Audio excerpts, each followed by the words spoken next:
નમસ્કાર મિત્રો, તમારું સ્વાગત છે આપણી યુટ્યુબ ચેનલ રાધાકૃષ્ણ ભક્તિધારામાં। મિત્રો, પિતૃપક્ષની અમાસનો દિવસ એ છેલ્લો હોય છે। આ દિવસે બધા જ પિતૃઓના શ્રાદ્ધ કરવામાં આવે છે, એટલા માટે આ અમાસને સર્વપિતૃ અમાસ કહેવાય છે। જે લોકોને તેમના પિતૃઓની તિથિ ખબર ન હોય, તેમના પિતૃઓનું શ્રાદ્ધ અમાસના દિવસે કરવામાં આવે છે। જો કોઈ કારણસર તમે તમારા પિતૃઓનું શ્રાદ્ધ નથી કરી શક્યા, તો તમારે અમાસના દિવસે તમારા પિતૃઓનું શ્રાદ્ધ કરવું જોઈએ, તર્પણ કરવું જોઈએ અને પિતૃઓના આશીર્વાદ પ્રાપ્ત કરવા જોઈએ। મિત્રો, વિડીયોમાં આગળ વધીએ એ પહેલાં કોમેન્ટ બોક્સમાં જય શ્રી હરિવિષ્ણુ, જય પિતૃદેવ જરૂર લખજો અને વિડીયો લાઈક કરીને ચેનલ સબસ્ક્રાઈબ જરૂર કરજો।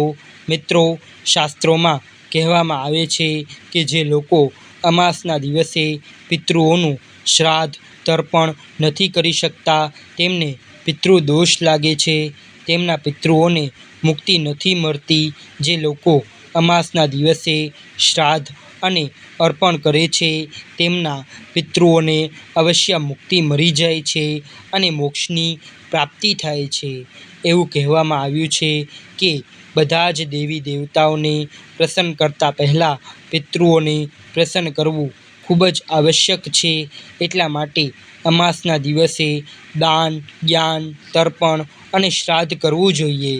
મિત્રો, એવું કહેવામાં આવે છે કે જેના પિતૃ તેનાથી નારાજ થઈ જાય છે અને પિતૃદોષ લાગેલો છે, તેને શાસ્ત્રોમાં સૌથી મોટો દોષ ગણવામાં આવ્યો છે।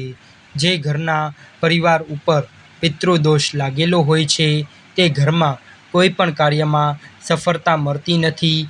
પરિવારમાં કોઈ પણ વ્યક્તિના પ્રયત્નો સફળતા પ્રાપ્ત કરી શકતા નથી। બનતા બધા કાર્યો અસફળ થઈ જાય છે, બગડી જાય છે। ઘરમાં ગરીબી આવે છે અને અશાંતિનો માહોલ બન્યો રહે છે। મુશ્કેલીઓ તમારા ઘરનો રસ્તો નથી છોડતી।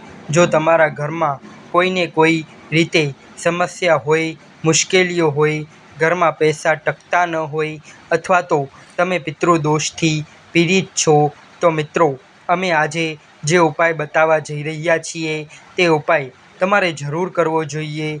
અમાસના દિવસે આ ઉપાય કરવો જોઈએ। મિત્રો, આ ઉપાય કાળા તલથી કરવાનો છે।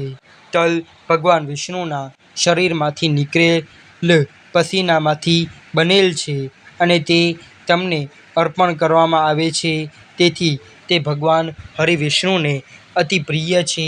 તલને દેવ અન્ન પણ કહેવામાં આવે છે અને તલ પિતૃઓને પણ પસંદ છે। આમ જોવા જઈએ તો તલ 3 પ્રકારના હોય છે, પરંતુ કાળા તલ પિતૃઓને અર્પણ કરવામાં આવે છે તો તે તેમને ખૂબ જ પ્રિય લાગે છે। માન્યતા છે કે તર્પણ સમયે પિંડદાન કરવાથી મૃતકને વૈકુંઠ ધામની પ્રાપ્તિ થાય છે। ગરુડ પુરાણ અનુસાર કાળા તલ પિતૃઓને અર્પણ કરવામાં આવે તો તેને અમૃતરૂપ થઈને મળે છે। પિતૃઓ કોઈ પણ યોનિમાં હોય તેમને તે તલ જરૂરથી પ્રાપ્ત થાય છે। કાળા તલની સાથે સાથે જે પણ વસ્તુઓ અર્પણ કરવામાં આવી હોય તે પણ પિતૃઓને મળે છે। મિત્રો, કાળા તલ વગર કોઈ પણ વસ્તુ પિતૃઓને અર્પણ કરવામાં આવતી નથી, તો તે વસ્તુ દુષ્ટ આત્માઓને લાગે છે અને પિતૃઓને નથી મળતી, એટલે તલ વગર જલ અર્પણ કરવામાં પણ આવતું નથી। મિત્રો, આજના વિડીયોમાં અમે તમને કાળા તલથી કરવાનું એક સરળ ઉપાય બતાવવા જઈ રહ્યા છીએ।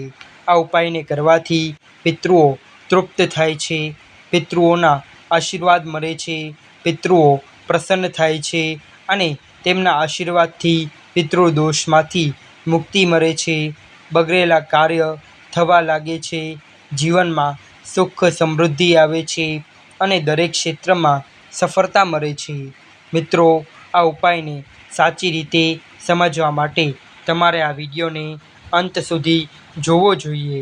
જો તમે હજી સુધી અમારી ચેનલને સબસ્ક્રાઈબ નથી કરી તો અત્યારે જ ચેનલને સબસ્ક્રાઈબ કરો વિડીયો પસંદ આવે તો લાઈક કરવાનું ભૂલશો નહીં અને મિત્રો સાથે સાથે શેર પણ જરૂર કરજો. તો ચાલો હવે વિડીયોની શરૂઆત કરીએ. આ ઉપાય કરવા માટે મિત્રો સૌથી પહેલાં તમારે સવારમાં વહેલા ઉઠવાનું છે. ગંગા સ્નાન કરવું જોઈએ. નાહવાના પાણીમાં થોડું ગંગાજળ ભેરવીને સ્નાન કરવાથી પવિત્રતા પ્રાપ્ત થાય છે. સ્નાન કરીને પીળા રંગના અથવા લાલ રંગના વસ્ત્ર ધારણ કરવા જોઈએ. ત્યારબાદ તમારે એક સાફ લોટો લેવાનો છે. મિત્રો તમે આ લોટો તાંબાનો, પિત્તળનો અથવા સ્ટીલનો લઈ શકો છો. હવે આ લોટામાં શુદ્ધ જળ ભરીને તેમાં થોડું ગંગાજળ ઉમેરવાનું છે.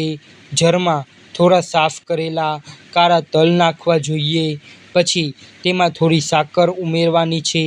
જો તમારી પાસે કુશાનું ઘાસ હોય તો તમે આ જળમાં નાખી શકો છો.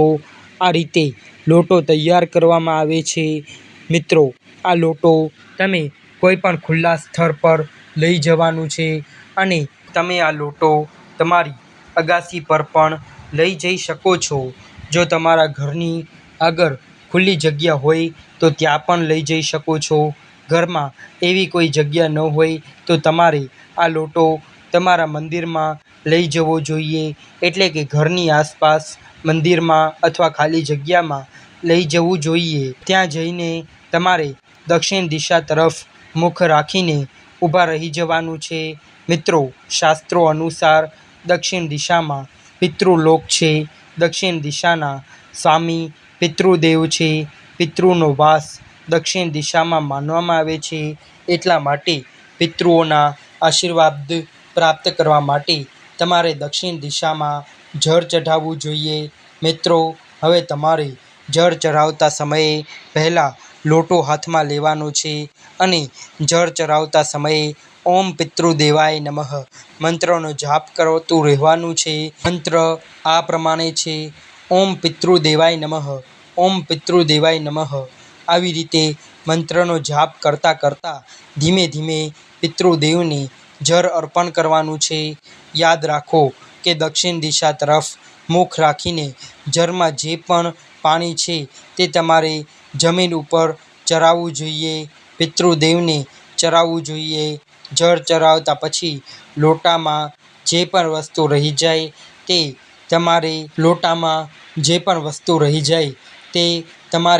લોટામાંથી બધી જ વસ્તુ બહાર કાઢીને ત્યાં જ જ્યાં જળ ચઢાવ્યું ત્યાં જ પાછી રાખી દેવી જોઈએ. જળ ચઢાવ્યા પછી પણ તમારે મંત્રનો જાપ કરતો રહેવો જોઈએ. મિત્રો મંત્ર આ પ્રમાણે છે: ઓમ નમો ભગવતે વાસુદેવાય નમઃ, ઓમ નમો ભગવતે વાસુદેવાય નમઃ. આ મંત્રનો તમારે 108 વખત જાપ કરવો જોઈએ. જાપ તમે બેઠા બેઠા કરી શકો છો અથવા તો તમે જ્યાં જળ ચઢાવ્યું હોય ત્યાં ઊભા ઊભા પણ આ મંત્રનો જાપ કરી શકો છો. તો પણ તમે આવી રીતે તમારે ઉપાય કરવો જોઈએ. મિત્રો જો આ ઉપાય બતાવેલા રીતે કરશો તો ધનમાં વૃદ્ધિ થાય છે, જીવનમાં સુખ સમૃદ્ધિ આવે છે અને તમારી બધી મનોકામના પૂર્ણ થાય છે. મિત્રો હવે આ ઉપાય કરવા માટે સૌ પ્રથમ તમારે લોટો, દીવો તૈયાર કરવો છે. લોટો બાંધતી વખતે મીઠું કે મસાલા નથી નાખવાના. લોટો બાંધીને એક દીવો તૈયાર કરવાનો છે. ત્યાર પછી દીવામાં લાંબી વાટ મૂકવી જોઈએ. તેને દક્ષિણ દિશા તરફ લઈ જવાનું છે. એટલે કે તમારા ઘરના દક્ષિણ દિશા તરફના ખૂણામાં સૌથી પહેલાં સાફ સફાઈ કરવાની છે. તે ખૂણાને સાફ કરીને ગંગાજળનો છંટકાવ કરવો અથવા ગૌમૂત્રનો છંટકાવ કરવો. ત્યાર પછી તમારે આ દીવો ત્યાં રાખવાનો છે.